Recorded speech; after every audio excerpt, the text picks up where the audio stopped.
Relato 1. La noche era más oscura de lo habitual cuando asumí el papel de conductor designado para mis amigos después de una fiesta salvaje. Michael, Eddie y Daniela no estaban en condiciones de conducir, y sus risas y charlas de borrachos llenaban el coche mientras circulábamos por la carretera 513, que no estaba iluminada. En nuestra zona rural, los viajes a los bares del pueblo significaban largos trayectos en coche a través de tramos de bosque y casas dispersas. La luna ofrecía poco consuelo, escondida tras espesas nubes, dejándonos envueltos en la oscuridad. Daniela, que se retorcía en el asiento trasero, empezó a gritar de repente. «Tengo ganas de mear. De verdad que tengo muchas ganas», gritó con desesperación. Intenté tranquilizarla. «Aguanta un poco más, Daniela. Ya casi estamos en casa». Pero pronto, sus gritos se convirtieron en alaridos frenéticos, la urgencia en su voz imposible de ignorar. Y la verdad sea dicha, su desesperación estaba empezando a llegar a mí también. Me detuve a un lado de la carretera. Los faros del coche proyectaban un resplandor espeluznante sobre los árboles y los altos cultivos que bordeaban la carretera. Daniela salió corriendo del coche y desapareció entre los cultivos a un lado de la carretera. Yo opté por el lado opuesto, pues necesitaba intimidad. El bosque pareció engullirme cuando me adentré en él. El susurro de las hojas y los sonidos lejanos de los animales nocturnos crearon una sinfonía de inquietud. Terminé rápidamente y volví al coche. Michael y Eddie cantaban a voz en grito, con la música rap de la radio a todo volumen. Pero a medida que pasaban los minutos, Daniela no regresaba. Mi impaciencia crecía y finalmente decidí llamarla. «¡Daniel!», grité, pero la única respuesta fue el eco lejano de mi voz. Michael, con su voz atronadora, se unió. «¡Daniela! ¿Dónde estás?». Seguía sin haber respuesta. Los cultivos permanecían en silencio, burlándose de nuestra preocupación. No podía seguir ignorando la sensación de hundimiento en mi estómago. «Tenemos que encontrarla», dije, con la voz temblorosa por la inquietud. Michael, riéndose de su borrachera, aceptó acompañarme. Eddie, sin embargo, estaba demasiado ido, desplomado en el asiento trasero, ajeno a la creciente tensión. Con una linterna de la guantera, Michael y yo nos abrimos paso entre los cultivos. Los tallos cubiertos de maleza nos arañaban los brazos y las piernas, y el camino que abrimos apenas era lo bastante ancho para los dos. La risa de Michael parecía fuera de lugar, en marcado contraste con el miedo que me corroía. A medida que nos adentrábamos, un extraño sonido llamó mi atención. Me detuve y puse una mano en el pecho de Michael. «¿Has oído eso?», susurré. Michael volvió a gritar. Su voz rompió el silencio. Pero no fue Daniela quien respondió. El sonido de unos pasos, lentos y deliberados, resonó hasta nosotros. Seguimos adelante, con el haz de luz de la linterna atravesando la oscuridad. Llegamos a un estrecho claro, un camino entre los cultivos lo bastante ancho para 2 personas. Exploré la zona con la linterna, con el corazón latiéndome con fuerza. Fue entonces cuando lo vi. Una figura se adentró en la luz, mostrando solo sus piernas al principio. Cuando el haz de luz se dirigió hacia arriba, no era el rostro familiar de Michael, sino un desconocido, con rasgos sombríos y amenazadores. «¿Quién eres?», conseguí atragantarme, mi voz apenas un susurro. El hombre no respondió. En lugar de eso, se dirigió hacia nosotros, sus intenciones claras en la oscuridad. El pánico se apoderó de mí y me di la vuelta para correr, con la linterna balanceándose salvajemente. No miré atrás. Mi único pensamiento era llegar al coche. Salí de los cultivos jadeando y sudando. Eddie seguía desmayado, ajeno al peligro. Toqué el claxon repetidamente, rezando para que Michael y Daniela me oyeran. Michael salió por fin, arrastrando el cuerpo inerte de Daniela. Me apresuré a ayudarle, horrorizada al ver el corte en su frente y la sangre que le corría por la cara. «Tenemos que llevarla a un hospital. Ahora», gritó Michael con voz sobria y urgente. El trayecto hasta el hospital más cercano fue una mezcla de pánico y miedo. Daniela estaba inconsciente y respiraba entrecortadamente. Michael explicó a las enfermeras, no a mí, que había visto a un hombre arrastrando el cuerpo de Daniela antes de huir hacia los cultivos. No lo había mencionado en el coche, pero ahora todo tenía sentido. El hombre que vi en los cultivos la había atacado. Daniela recobró el conocimiento después de que la cosieran. No recordaba nada de la noche. Su mente era una pizarra en blanco desde la fiesta hasta el ataque. Llamaron a la policía, pero no había pistas ni rastro del hombre de los cultivos. Durante las semanas siguientes, Daniela tuvo pesadillas y su sueño se vio perturbado por visiones del rostro del desconocido. Michael y yo no podíamos librarnos de la sensación de ser observados cada vez que conducíamos por la carretera 513. El inquietante silencio de la noche parecía susurrar amenazas. La oscuridad ocultaba algo más que al hombre que atacó a Daniela. Una noche, un mes más tarde, decidimos volver a visitar el lugar donde había sucedido todo, con la esperanza de encontrar un final. Los cultivos habían crecido aún más, meciéndose siniestramente con la brisa. Salimos del coche con el recuerdo de aquella noche fresco en la memoria. Al acercarnos al claro donde habíamos visto al desconocido, notamos algo extraño. Allí, en medio del camino, había un santuario improvisado, una tosca cruz de madera clavada en el suelo, rodeada de baratijas y fotografías descoloridas. Sentí un escalofrío. ¿Qué es esto?, susurré con voz temblorosa. Michael cogió una de las fotografías. Era vieja y desgastada, y mostraba a una mujer joven con un rostro inquietantemente familiar.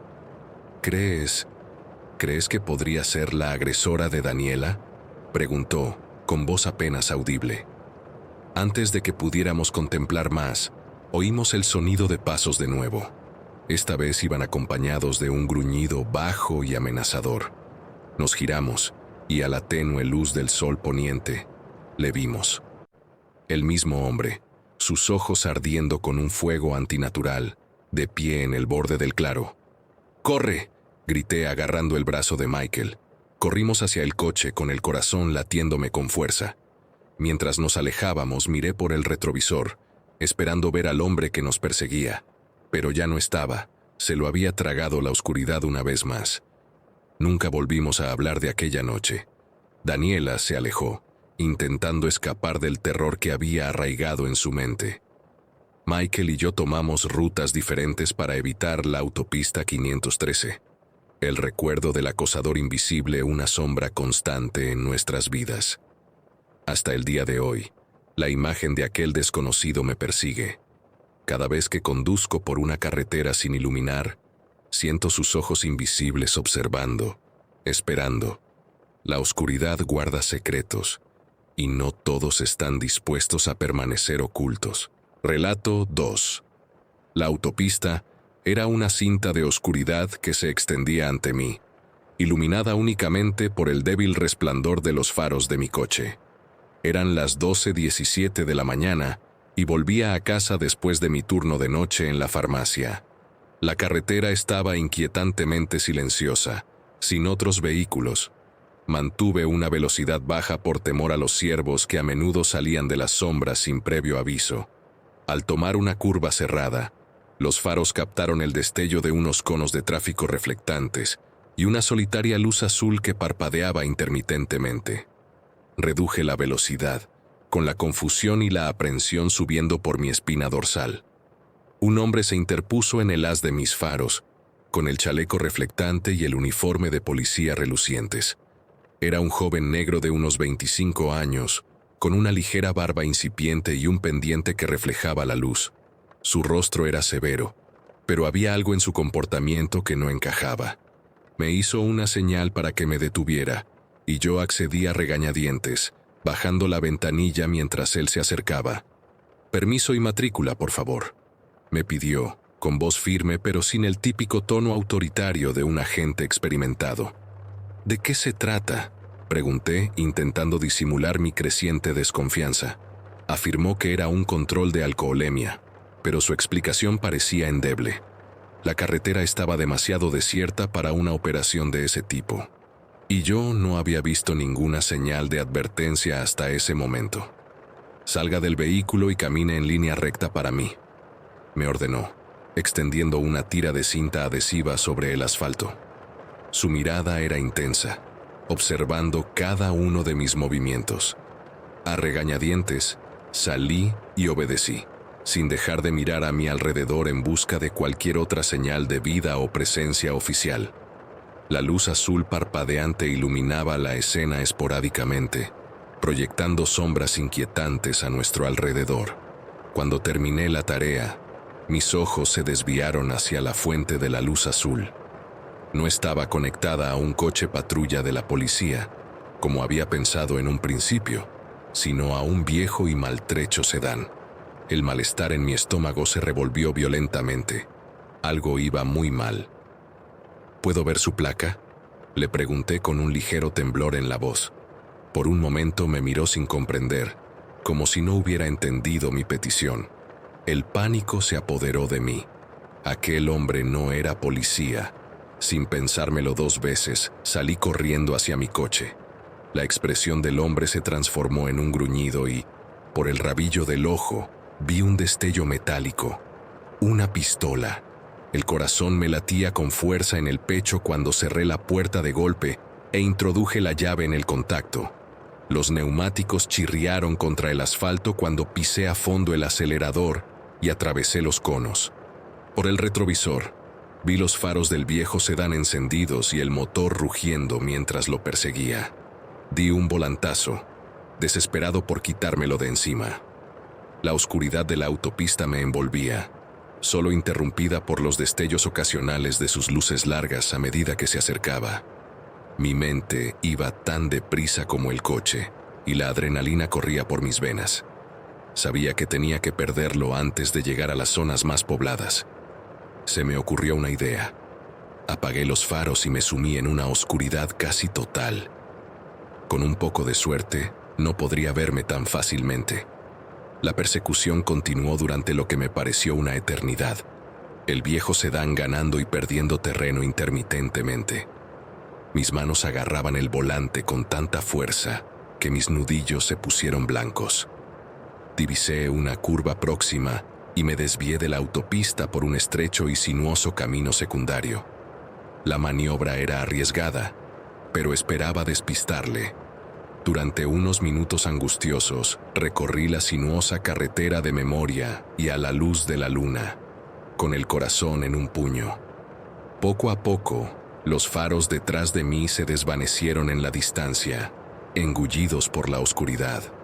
No me atrevía a frenar hasta estar segura de que se había ido. Cuando por fin llegué a mi casa, aparqué en el garaje y cerré todas las puertas y ventanas, con el cuerpo tembloroso por la terrible experiencia. El alivio de la seguridad era abrumador, pero también lo era el terror de lo que podría haber ocurrido. La imagen de aquel hombre con la mirada perdida y la pistola en la mano atormentaba mis pensamientos. Esa noche no pude dormir y al día siguiente denuncié el incidente a la policía. Me tomaron declaración, pero no encontraron ni rastro del supuesto puesto de control ni del hombre que describí. Era como si se hubiera desvanecido en la noche. Pasaron los días e intenté volver a la normalidad, pero la sensación de inquietud nunca me abandonó. Cada vez que conducía por aquel tramo de autopista, mis ojos se desviaban nerviosos hacia el arcén, esperando ver aquellos conos y aquella luz azul intermitente. Mis pesadillas estaban plagadas de recuerdos, de aquella mirada perdida y del frío destello metálico de la pistola. Una noche, aproximadamente una semana después del incidente, estaba hojeando las noticias locales en Internet. El corazón me dio un vuelco cuando vi un titular sobre una mujer desaparecida en el mismo tramo de autopista. El artículo describía cómo había sido vista por última vez al salir de su trabajo del turno de noche, como yo, y que nunca había llegado a casa. La policía estaba investigando, pero no había pistas. Se me heló la sangre al leer los detalles. ¿Podría ser el mismo hombre que me había detenido? Me estremecí al pensar en lo que podría haber pasado si no hubiera escapado. Al darme cuenta, de que había evitado por los pelos convertirme en otra víctima, sentí escalofríos. Incapaz de deshacerme del miedo, decidí instalar una cámara en el salpicadero de mi coche. Me dio una pequeña sensación de seguridad al saber que cualquier incidente futuro quedaría grabado. Pero el verdadero horror residía en saber que el hombre seguía ahí fuera, aprovechándose de conductores desprevenidos. Cada noche, mientras conducía de vuelta a casa, me mantenía alerta ante cualquier señal de peligro. La ruta, antes familiar y mundana, se había transformado en un guantelete de miedo. Me sudaban las manos en el volante y se me aceleraba el corazón al ver cualquier superficie reflectante o luz intermitente. Pasaron los meses y el recuerdo de aquella noche empezó a desvanecerse poco a poco. Me convencí de que el hombre había pasado página, que ya no era una amenaza, pero el miedo nunca me abandonó del todo. Permaneció en el fondo de mi mente, una nube oscura sobre cada paseo nocturno. Entonces, una noche, volvió a ocurrir. Volvía a casa, sumida en mis pensamientos, cuando vi el familiar destello de los conos reflectantes y una luz azul intermitente. Se me paró el corazón. Era el mismo escenario, la misma inquietante quietud. Me temblaron las manos al frenar el coche. Una figura surgió de la oscuridad, con el mismo chaleco reflectante y el mismo uniforme de policía. Se me heló la sangre al reconocer al joven de la barba incipiente y el pendiente. Su mirada perdida se cruzó con la mía y una sonrisa siniestra se dibujó en su rostro. El pánico se apoderó de mí, pero esta vez estaba preparada. No me detuve. Pisé a fondo el acelerador y esquivé los conos con los ojos fijos en la carretera. La expresión del hombre se transformó en rabia cuando le pasé a toda velocidad, pero no miré atrás. La persecución había comenzado de nuevo, pero esta vez yo tenía ventaja. Conocía las carreteras secundarias y mi coche estaba equipado con una cámara de vigilancia. Recorrí las curvas con precisión, con el corazón latiéndome en el pecho. Los faros del sedán aparecieron en mi espejo retrovisor, pero llevé el coche al límite, decidido a escapar. Por fin, después de lo que me parecieron horas, vi las luces de mi ciudad a lo lejos. Entré a toda velocidad en la zona poblada, donde la seguridad de otros coches y personas era bienvenida. El sedán retrocedió y desapareció en la noche. Me detuve en la entrada de mi casa, con las manos aún temblorosas. Esta vez tenía imágenes. Me apresuré a entrar, cerré las puertas y revisé las grabaciones de la cámara. La cara del hombre, el montaje, todo estaba claro. Tenía las pruebas que necesitaba. Entregué las imágenes a la policía, que esta vez se lo tomó en serio. Pusieron en marcha una investigación exhaustiva y, al cabo de unos días, arrestaron al hombre. Resultó que llevaba meses atacando a conductores solitarios en ese tramo de autopista y que sus acciones se intensificaban cada vez más. El alivio que sentí fue inmenso, pero el miedo persistía. El recuerdo de aquella noche, el saber lo cerca que había estado de un destino terrible, seguían conmigo. La autopista ya no era un lugar de rutina. Era un recordatorio de la oscuridad que acecha justo fuera de la vista, esperando para atacar. Hasta el día de hoy, conduzco con un mayor sentido de la conciencia, con la cámara del salpicadero siempre encendida, lista para captar cualquier indicio de peligro. El encuentro me cambió, dejó una marca indeleble en mi alma, y aunque el hombre estaba entre rejas, el miedo nunca desapareció del todo. Ahora formaba parte de mí, un compañero constante en cada viaje de vuelta a casa. Relato 3. Era una crujiente noche de otoño cuando conducía por las sinuosas carreteras de la zona rural de Vermont, camino de Maine, al norte de Nueva York. El reloj de mi salpicadero parpadeaba pasada la medianoche, y una espesa niebla se cernía sobre la carretera, reduciendo la visibilidad a apenas unos metros. El silencioso zumbido del motor del coche era el único sonido, que se sumaba al inquietante aislamiento que me rodeaba. Llevaba horas conduciendo y empezaba a sentir fatiga. Miré el indicador de gasolina y una sensación de naufragio se apoderó de mi estómago. Estaba peligrosamente cerca de vaciarse. El pánico se apoderó de mí al darme cuenta de que no había visto una gasolinera en kilómetros. Seguí adelante con la esperanza de encontrar una pronto, pero la suerte no estaba de mi lado. El coche chisporroteó y aminoró la marcha antes de detenerse por completo en un tramo desierto de la carretera. Maldije en voz baja, cogí el teléfono y llamé a la ATA para pedir ayuda. El operador me aseguró que un técnico estaría de camino, pero que tardaría al menos una hora. Sin otra opción, me dispuse a esperar, cerrando todas las puertas y apagando el motor para conservar la poca batería que me quedaba. El silencio era opresivo, solo roto por el crujido ocasional de las hojas del bosque que flanqueaba la carretera. Intenté distraerme mirando el móvil, pero no había cobertura. La sensación de aislamiento se intensificó y un escalofrío me recorrió la espalda. Entonces lo oí, una pisada pesada y deliberada procedente del bosque. El corazón me latía con fuerza en el pecho mientras me esforzaba por ver a través de la niebla. Le siguió otra pisada, esta vez más cercana, acompañada de un aplauso lento y rítmico. Se me cortó la respiración y escudriñé la arboleda con los ojos muy abiertos por el miedo. A través de la densa niebla lo vi, una cabeza sin vida que asomaba detrás de un árbol. Tenía los ojos hundidos y la piel de un color ceniciento y enfermizo. La cabeza se inclinó ligeramente, como si me observara, y una sonrisa torcida se dibujó en su rostro.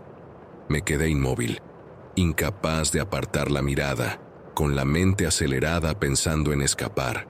Los pasos se hicieron más fuertes, y oí el crujido de las hojas al acercarse quienquiera que fuese o lo que fuera. Mis instintos actuaron y me agaché, escondiéndome en el asiento trasero del coche. Me tapé la boca con la mano para contener la respiración, con todos los músculos del cuerpo tensos por el terror. Los segundos me parecieron horas mientras permanecía allí, rezando para que la figura pasara de largo. Pero entonces oí el inconfundible sonido de alguien intentando abrir la manilla de la puerta. El coche se balanceó ligeramente, como si alguien se apoyara en él. El corazón me latía tan fuerte que estaba segura de que me delataría. Una mano fría y húmeda me rozó la espalda y no pude contener el grito que salió de mi garganta. El tacto era gélido y una sacudida de miedo recorrió todo mi cuerpo. Me incorporé de golpe y corrí hacia el asiento delantero en un intento desesperado por arrancar el coche. El motor se negó a arrancar y sentí que me caían lágrimas de frustración y miedo. Justo cuando creía que había perdido toda esperanza, unos faros atravesaron la niebla y un camión se detuvo detrás de mí. El técnico de la ATA, un hombre tranquilizador de unos 40 años, salió y se acercó a mi coche. La figura del exterior desapareció tan rápido como había aparecido, fundiéndose de nuevo en las sombras del bosque. El técnico llenó el depósito y me dedicó una sonrisa reconfortante. «Ha tenido suerte de que llegara en ese momento», dijo con voz firme y tranquilizadora. Asentí con la cabeza, demasiado agitada para hablar, y le seguí hasta la carretera principal. Mientras conducíamos, el inquietante recuerdo de aquella noche permanecía conmigo. La cabeza sin vida, los pasos pesados, la mano fría en mi espalda. Incluso ahora, la imagen de aquella sonrisa retorcida persigue mis sueños. Un recordatorio de que algunos terrores no pueden dejarse atrás en una carretera desolada.